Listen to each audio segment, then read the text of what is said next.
Hi, my name is Barry Sahajian, and today I'd like to talk about walking bass lines. Let me play you an example, and then I'll discuss some of the details and show you exactly how to do this and play it in any key.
Right now, I'm going to go over some of the points that perhaps a bass player with not as much experience as he really needs to play these with some feeling and accuracy and be able to play in a band.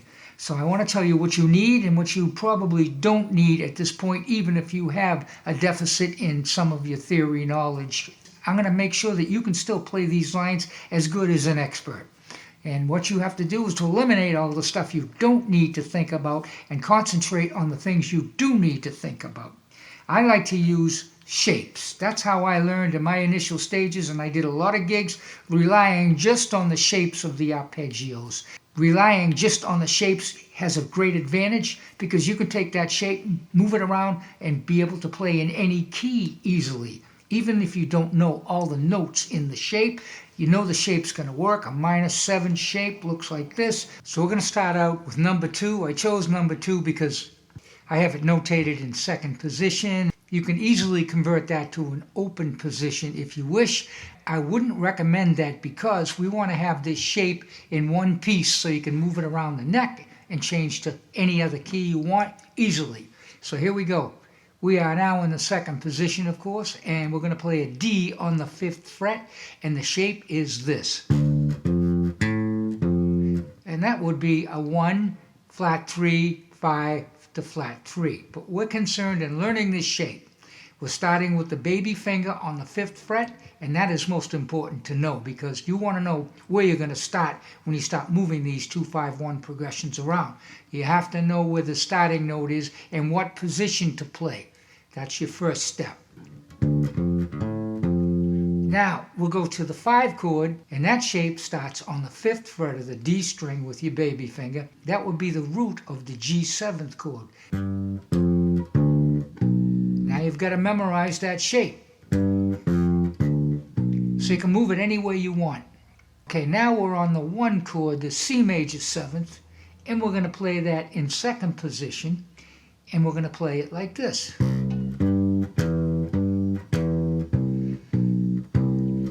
Just want to memorize the shape. Normally, a C major 7th would be spelled like this. 1, 3, 5, major 7. We want to be creative with this arpeggio, so I'm going to play this. And that is entirely chord tones of a C major 7th. What made it sound different is I went 1, 5, 3, 5, 3, 1, major 7 below the root.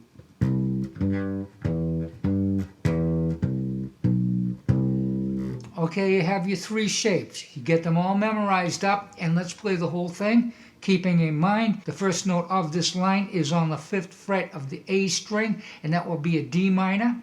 Then you play the shapes in chronological order.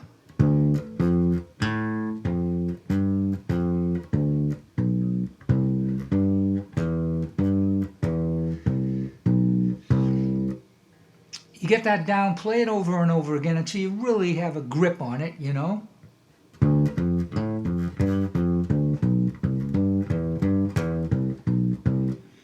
What happens if you want to go to another key? You want to find the root of the 2 minor 7th arpeggio, and you know you have to play it with your baby finger to keep it in that same shape so you can move around. So we'll go for F.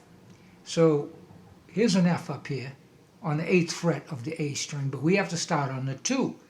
So the 2 is 1 fret above the 1, which would be a G minor, and you play that same shape. And then the second shape, the C7th, and then the third shape, the F major 7th.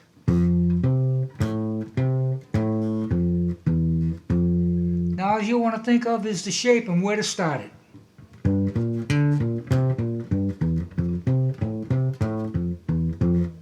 Now if you wanted to get into some real serious study, the way you would approach this would be to play through the cycle of fourths or fifths. Cycle of fourths, for the most part, is the more popular one, and you will play it in all 12 keys. It's a pretty tedious exercise to go through every key in the circle of fourths, but that's the way I did it. Eventually I did it.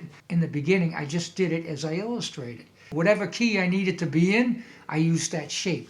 But that worked too, but eventually when I wanted to get real deep, I did the cycle of fourths. And now, most often when I learn a new lick, I go through the cycle of fourths. That concludes this video. I hope you liked it and got something out of it. I ask you might please subscribe, hit the bell to be notified, drop by my Patreon page. You can download all the notes, tabs, and the play along you heard on this video.